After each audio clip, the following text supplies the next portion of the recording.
अयोध्या की पवित्र भूमि पर राजा दशरथ अपने वंश के उत्तराधिकारी की प्रतीक्षा में थे। पुत्र कामेष्टि यज्ञ की तैयारियां तो पूरी थीं, लेकिन एक अत्यंत आवश्यक तत्व अभी बाकी था। महातपस्वी ऋषि ऋष्यशृंग।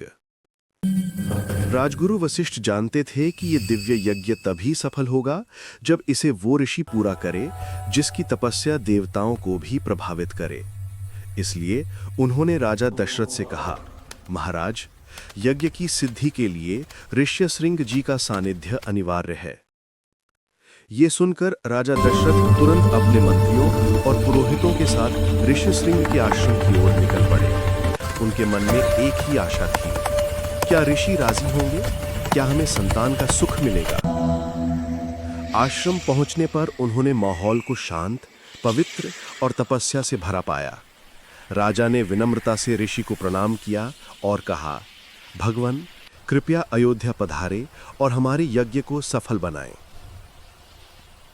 ऋष्यशृंग ने मुस्कुराते हुए उत्तर दिया, महाराज, धर्म के कार्य में सम्मिलित होना ही सौभाग्य है। मैं अयोध्या चलने को तैयार हूं। अयोध्या लौटने पर ऋष्यशृंग जी का भव्य स्वागत हुआ।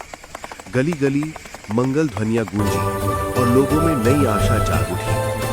फिर आरंभ हुआ महान पुत्र कामेष्टि यज्ञ। दशरथ की तीनों रानियां कौसल्या, कैकेयी और सुमित्रा श्रद्धा और आशा से यज्ञ कुंड के निकट बैठीं।